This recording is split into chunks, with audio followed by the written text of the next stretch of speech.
Hello दोस्तों, स्वागत है आप सभी का everything is stock market channel पर। दोस्तों, जैसा कि आपको पता है कि अभी बहुत सारे आईपीओ आए हुए हैं। डीसीएक्स, बीकाजी फूड, अर्केन केमिकल और भी बहुत सारे आईपीओ आए हुए हैं। उन्हीं में से एक आईपीओ जो कि अभी काफ़ी चर्चा में चल रहा है, आइनॉक्स ग्रीन एनर्जी का आईपीओ है। और अभी ग्रीन एनर्जी, क्लीन एनर्जी का ही ज़माना चल रहा है। तो यहाँ पर इसकी आज हम बात करने वाले हैं। इसकी जीएमपी कितनी चल रही है, कंपनी की सारी डिटेल के बारे में बात करेंगे और इस कंपनी के फाइनेंशियल वगैरह क्या है वो सब देखेंगे। आईपीओ की डिटेल देखेंगे और लास्ट तक में ये अपन देख लेंगे कि इस आईपीओ में अप्लाई करने लायक है या अप्लाई अभी नहीं करना चाहिए, कब अप्लाई करें। सारी की सारी चीज़ें इसमें फुल रिव्यू हम आइनॉक्स ग्रीन एनर्जी आईपीओ का इस वीडियो में करने वाले हैं, तो लास्ट तक बने रहिए। दोस्तों, अगर INOX green energy service limited company के बारे में बात करें तो 2012 से इनकॉर्पोरेटेड कंपनी है ये। और यहाँ पर आपको दिख रहा होगा कि विंड पावर यानी कि जो पवन चक्कियाँ होती हैं जिनसे बिजली का उत्पादन किया जाता है, उनके ऑपरेशन, मेंटेनेंस और सर्विस प्रोवाइड में यहाँ पर ये मेजर कंपनी है, बहुत बड़ी कंपनी है। विंड पावर यानी कि पवन चक्कियों का ऑपरेशन, मेंटेनेंस और सर्विस तीनों काम ये कंपनी करती है।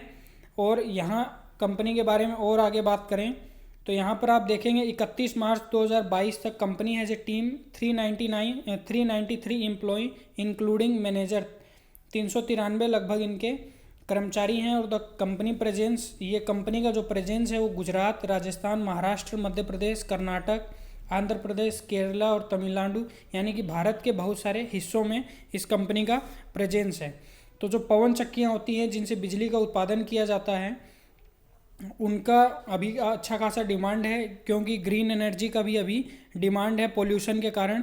तो पवन चक्कियों का जो भी ऑपरेशन होता है, उनमें जो भी मेंटेनेंस होता है, और ये लगभग 10 साल तक उस कंपनी, जिस कंपनी को ये पवन चक्कियाँ बेचती हैं, उनके लिए सर्विस भी फ्री में प्रोवाइड करवाती हैं। अब कंपनी आईपीओ के बारे में हम डिटेल देखने से पहले कंपनी का फाइनेंशियल देख लेते हैं।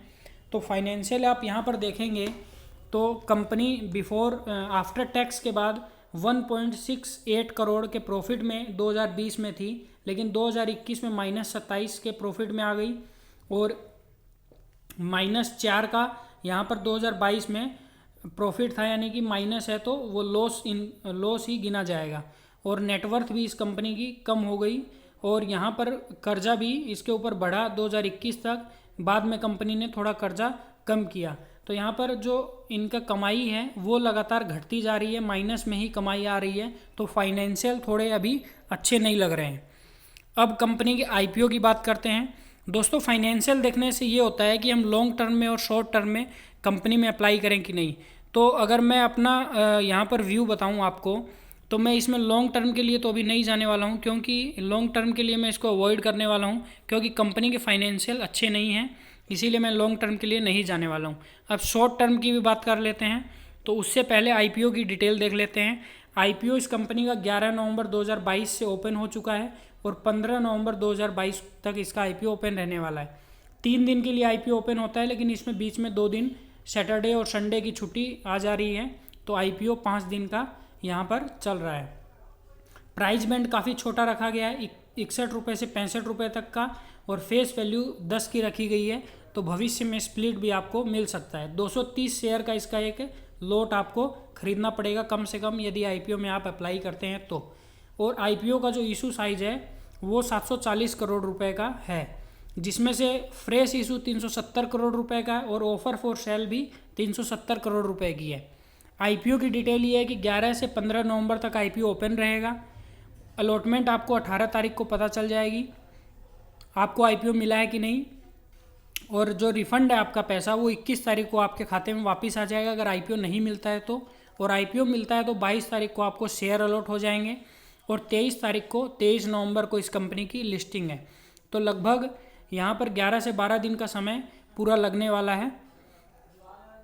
अब आगे अगर हम देखें तो कंपनी बीएससी और एनएससी दोनों की साइड पे लिस्ट होने वाली है।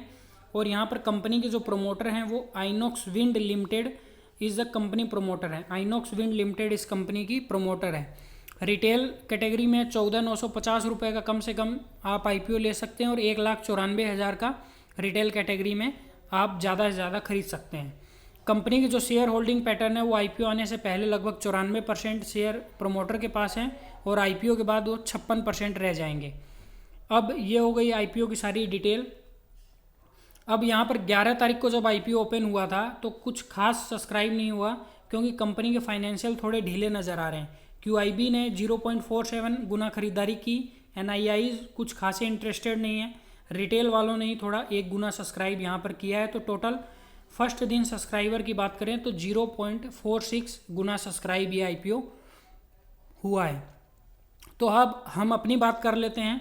तो हम अभी एक इसकी जो 14 तारीख की डेट है, इसके बाद लास्ट डेट 15 तारीख की रखी गई है। तो 14 तारीख को एक वीडियो और हम बनाएंगे, अपलोड करेंगे, उसमें ये देखेंगे कि 14 तारीख को कितना माल बिका और उसकी लेटेस्ट जीएमपी 14 तारीख को क्या चल रही है। उसके हिसाब से हम ये डिसाइड करेंगे कि हमको इसमें 15 तारीख को अप्लाई करना चाहिए कि नहीं करना चाहिए। तो आप लगातार जो भी वीडियो आए वो देखते रहें। अब आज की जीएमपी क्या चल रही है उसकी बात कर लेते हैं। तो आज की जीएमपी इसकी 7 रुपये की चल रही है। यहाँ पर आप देखें तो कितने का शेयर लॉट था, एक सेकंड यहाँ पर बैक करके देख लेते हैं। 230 शेयर का एक लॉट था। तो 230 इंटू अगर 7 करते हैं, यहाँ पर 230 इंटू 7 करेंगे दोस्तों, 230 इंटू 7 करने पे लगभग 1700-1600 रुपये का यहाँ पर लिस्टिंग गेन देखने को मिल रहा है। अगर एग्जैक्ट बात करें तो 1610 रुपये का लिस्टिंग गेन देखने को मिल रहा है। तो अगर लिस्टिंग गेन के हिसाब से देखा जाए तो हमें 14 और 15 तारीख को इसको खरीदना चाहिए, लेकिन अभी 1-2 दिन और रुक लेते हैं। मार्केट कितना ऊपर नीचे जाता है, इसकी जीएमपी क्या ऊपर नीचे जाती है, वो भी सारी चीज़ें हमको पता चल जाएगी। तो 14 तारीख को मैं इसको अवॉइड करने वाला हूँ और 14 तारीख को 14 तारीख को शाम को एक वीडियो आएगी जिसमें आपको पता चल जाएगा कि 15 तारीख को आईपीओ में अप्लाई करना चाहिए कि नहीं करना चाहिए। बाकी लॉन्ग टर्म के लिए मैं अवॉइड करने वाला हूँ। लिस्टिंग गेन के लिए मैं इसमें जा सकता हूँ, लेकिन सारी की सारी जो चीज़ें हैं वो 14 तारीख की शाम को ही आपको पता चलेंगी। तो वीडियो देखते रहें। धन्यवाद।